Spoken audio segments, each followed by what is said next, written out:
Say my name. Say my name. Say my name when no one is around you. Adam is a manager at our broker. Ugh, introduce him. I can't do it. Today on the podcast, we're receiving a marketing genius, creative powerhouse, manager at Remax Crown Realty, Adam. He's going to talk to us about his marketing knowledge, how to differentiate yourself as an agent while marketing properties, and how he trains and shapes agents for the future. Hi, everyone. It's Audrey, your local real estate agent in the Hearst area. And Remi, Desbiens, your local real estate agent in the Kapuskasing area. It's been a while, but we're happy to welcome you back to Two Realtors, One Mic. We have a very special guest today. Adam is a manager at our brokerage, and he's going to be our special guest. And very happy to have him here on this, well, I wouldn't say sunny day, but at least moderate, cool day. It's not raining. Yeah, it's not raining. That's we're really good good. with that. Yeah. So, Adam, thanks for joining us today, and we're going to jump right into this podcast. Awesome. Thanks for having me, guys. So to start, Adam, if you weren't in real estate, what creative career would you be doing? Creative career? Yes. I was going to say lawyer because I always wanted to be a lawyer. But if it wasn't for real estate, I would probably be in real estate photography and videography, honestly. I think that's, I know it's kind of a parallel, but that's probably the part of the job I love the most. Which we can tell through your creative marketing and the insane marketing you do. Yeah, I always call Adam like a genius tech guy when it comes to all the stuff he does on social What's your media. tagline? What's my tagline? Yeah, in all your videos. Oh, I don't have a tagline. The superheroes of marketing or the real estate? No? No, we don't ever Okay, say never mind. Literally never said Love that. Okay, so that's good. Let's do background. Ugh. Just cut that part out. I don't like the audience. So, Adam, what actually got you into marketing originally? So actually, out of high school, I went to Laurentian University, got my honors Bachelor of Commerce degree. And with that, I ended up focusing on finance and marketing, believe it or not. So I do have a minor degree in marketing. Just something always interested me about marketing, to be honest. It was, it's like the psychology of sales, if you will. And that's just trying to... The fact that somebody can make somebody do something based on how they present a product or is just something that's really fascinating to me. And is that what drew you into real estate? Actually, no. Believe it or not, I got into real estate. Kind of a funny story. My wife played on a baseball team, a softball team, and they were short a guy one night, and I happened to be sitting there watching, and I've been playing baseball my whole life. And they said, "Hey, do you want to jump on our baseball team today?" So next thing you know, I'm playing for them and playing for them full time, and the guy who ran the team was a realtor. And his name Mark Donami, and still in business today in Sudbury. So he's like, "Hey, you want to try real estate?" At the time, I was working at Wells Fargo in finance, and I was like, not liking the 9 to 5 very much. And so Mark's like, "Hey, why don't you give real estate a try?" And of course, I'm thinking to myself, I'm like, "Okay, well, there's marketing in it, there's finance in it, get to set my own hours."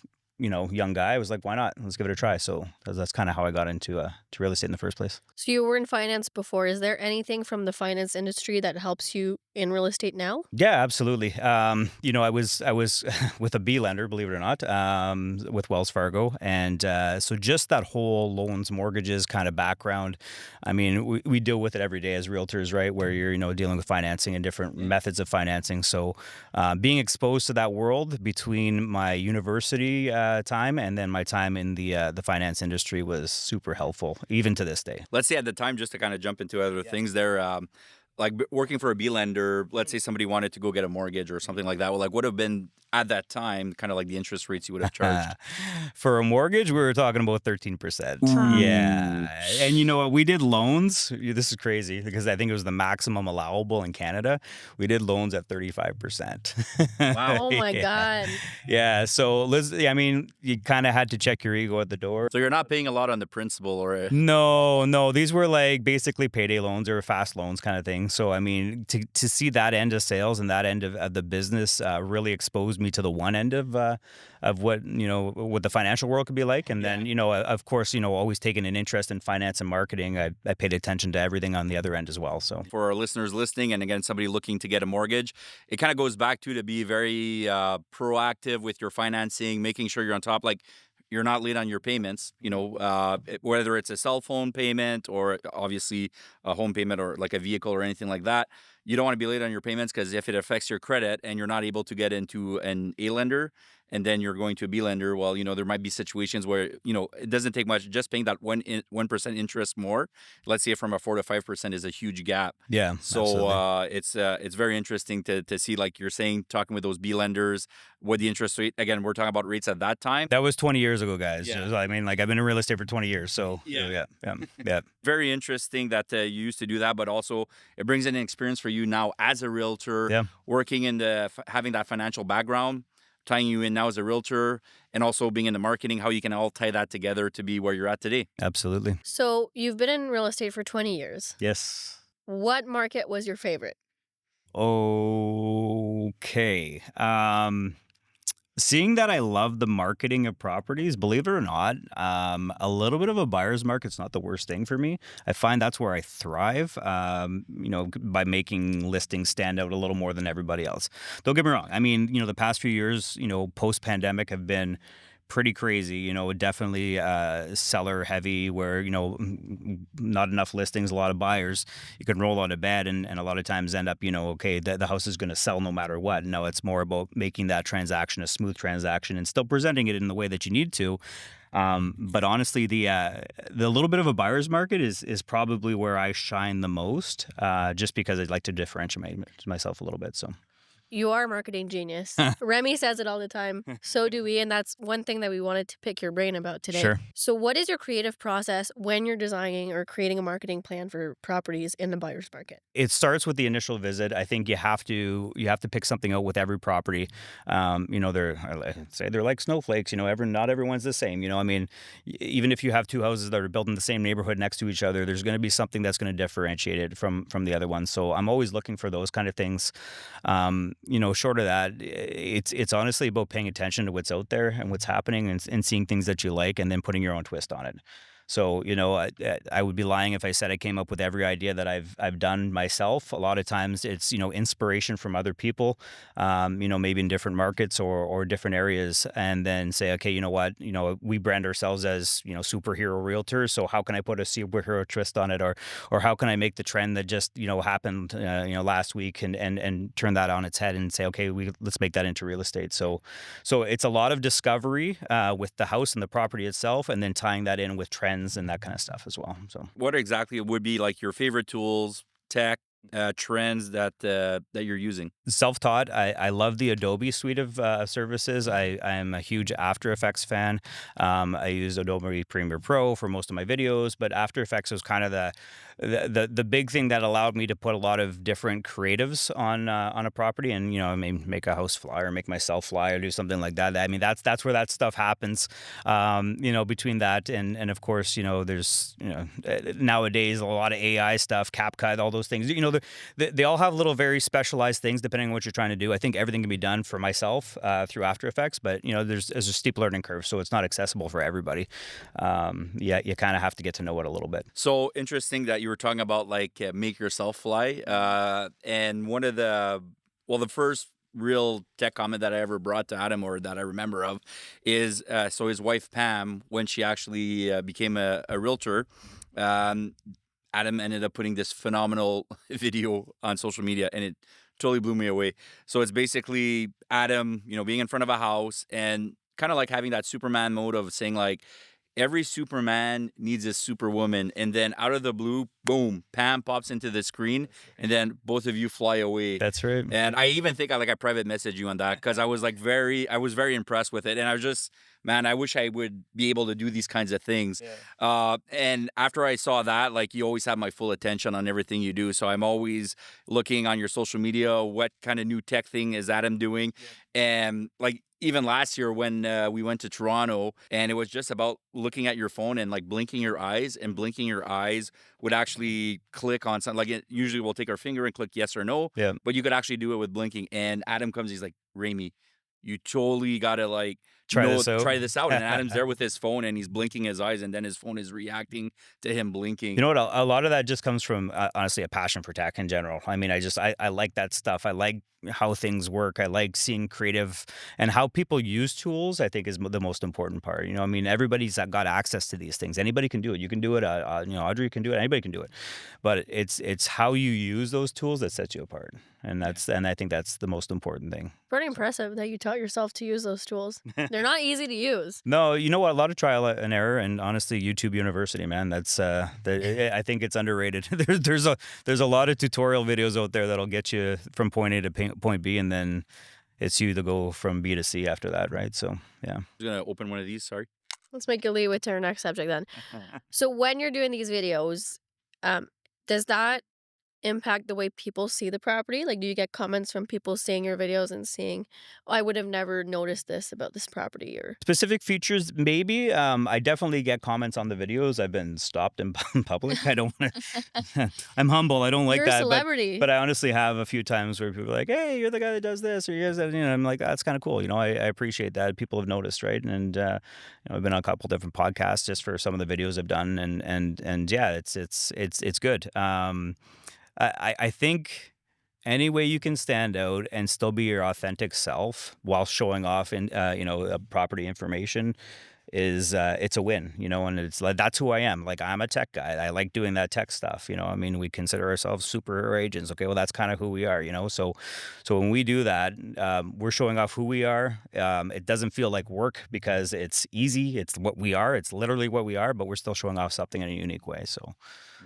So yeah, I mean, definitely, does it highlight, a big bedroom in a house? Well, maybe by getting that hook at the beginning, it brings them through the rest of the house, right? So that's how I look at it. And like you're saying, like that little hook there, how do you engage somebody? Not flip, right? You don't Yeah. want to flip to the next one, and that's again, you can get into the science of marketing and science of social media marketing, and then, it's those first few seconds that really make a difference, whether people are just going to like tap to the next one or take a look at yours. So yeah. And again, too, like I'm not as big in marketing as you are, but me and Audrey, when we were driving up this morning to come to the summer party that we're having, we were actually talking a little bit about like having that hook.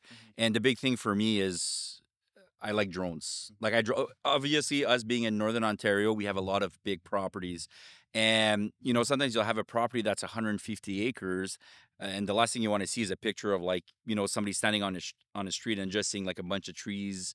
And you're not really seeing anything else, maybe a little bit of gravel road at the front. And then you see like some hydro lines going through. Yeah. But when you actually can have that drone go up in the air, seeing the waterfront, the lake, seeing the cottage, seeing everything that it has to offer on that one picture, it's phenomenal. So again, I'm not as big as doing all the tech stuff that you are, but Yep. for me, at my level, I really like the drone when I can use it on bigger properties, because I just find like that first picture when you see that majestic water in the back and everything, and having like the sunset going down and all those things, just that one picture can like sell the whole property right there. So you imagine if you could take that drone and take that shot and make something that's unmistakably Remi Desbiens in there too, right? You know what I mean? Whether it's a piece of branding or a style or a font or something that somebody looks at it and they're like, oh, that's a Remi listing. I mean, that's the kind of stuff that I look for, is where I can say, okay, like it may be the same shot as everybody else, but I'm doing something different with it. There's only so much you can do with a house. I mean, people are creative, and I think that's amazing. But I think, you're gonna show the rooms, you're gonna show the house, you're gonna show whatever, but it's what you do with that. I think that tells the story and shows your personality a little bit too, right? So where do you see the real estate marketing evolving in the next 5 to 10 years, like with AI, social platforms? You have who knows if there'll be more, social platforms. I'm sure there's going to be somebody who's going to come with something else that's cool. I think TikTok and Insta are really big right now. And I think LinkedIn's actually growing quite a bit right now too, especially from a business to business standpoint. Facebook is always going to have its loyal followers. And, I know people say, oh, Facebook's dead, whatever, you're only finding boomers and whatever. You know what? Everybody looks at all that stuff. And I probably get more messages off Facebook than I do on anywhere, to be honest. I would agree with I think the interaction is there when it comes to Facebook. I use Facebook, I use Instagram, I use TikTok. Yeah. And it's funny enough because you're talking about LinkedIn, and Audrey's also been talking to me about that. I haven't been using it to my advantage, which I'm probably going to have to look a little bit more into now that we're having all this conversation. But going back to it, If I'm not selling something on MLS, it's because I'm selling it on Facebook. No, it's true, right? I mean, they've given you a nice platform, and because it integrates with WhatsApp and it integrates with Instagram as well. I mean, it's all the same platform. It kind of makes it easy to kind of switch between all three. So, I think that whole Meta suite is still probably the leading factor. I think TikTok's cool for nice short pops and videos, and then I think LinkedIn's great for building your business from a B2B standpoint.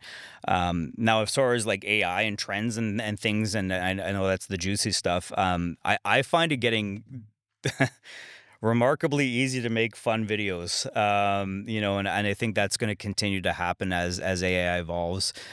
People that maybe don't have the old school editing skills can probably still throw on a prompt if they know how to write a prompt properly and make something that looks pretty cool. I'm not going to say as good as the original, because I mean that would just put my whole After Effects and the old school stuff right out of business. But I think that learning AI and learning how to prompt AI properly is huge to anybody trying to stand out.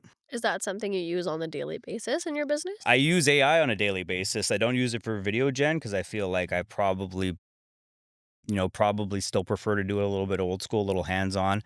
And it's not that it's old school. It's just like it's not. It's a little more thorough, if you will, right? I'm getting the exact result that I want. Have I played around with image gen and video? Absolutely, but it's probably not something I'm using on a daily Not basis the right now. same, no. Not quite the same. Not quite the same. I mean, I faked a night shot the other day, which was pretty cool. I Yeah. was like, hey, I went from a day to a night shot, and I was able to do that through AI gen, and I didn't have to go back at 8 o'clock. Wow, And it was pretty cool. Yeah. So that's interesting. I don't even know if I would have thought about doing. yeah. So Take note of that, buddy. We do our day pictures there. Save us on the night shoots. yeah, exactly. So So let's veer off marketing for a bit. We've mentioned that you're a manager at a brokerage, I am. and I know you help a lot of agents set up their business and give them advice.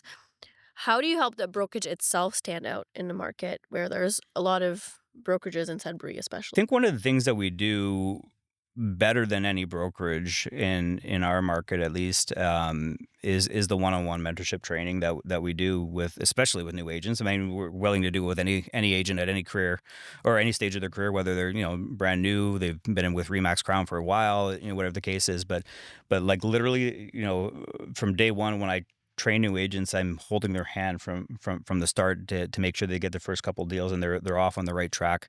And likewise, anybody that's struggling or not having the year they want to have or just want to bounce ideas off people, that's what our management team is there for.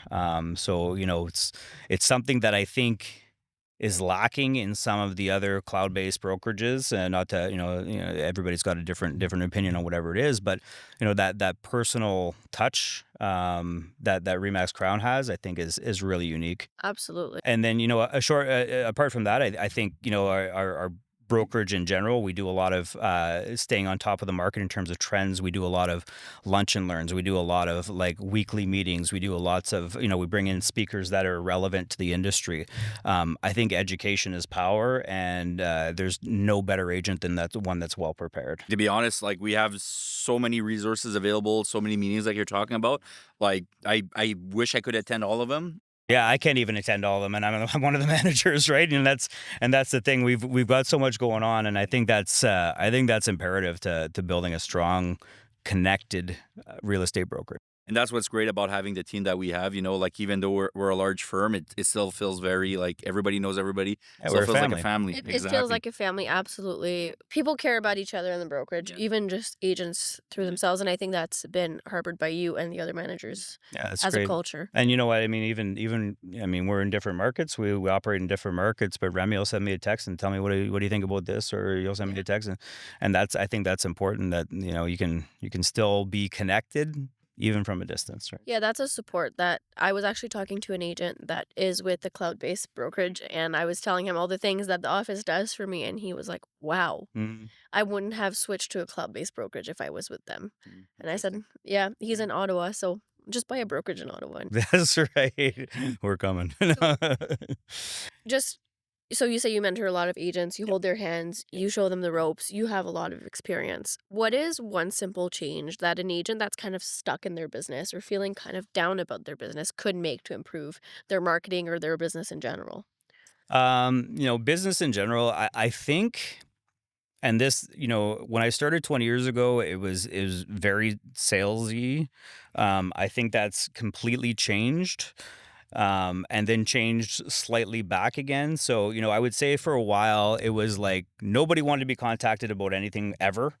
And now I feel like in a relationship standpoint, people are still willing to communicate with people. So I think that's kind of coming back. Old school customer service is coming back. And that's what I'm kind of preaching here is that, bringing the authenticity of who you are and legit helping people through the process is probably the most important thing that I tell my new agents.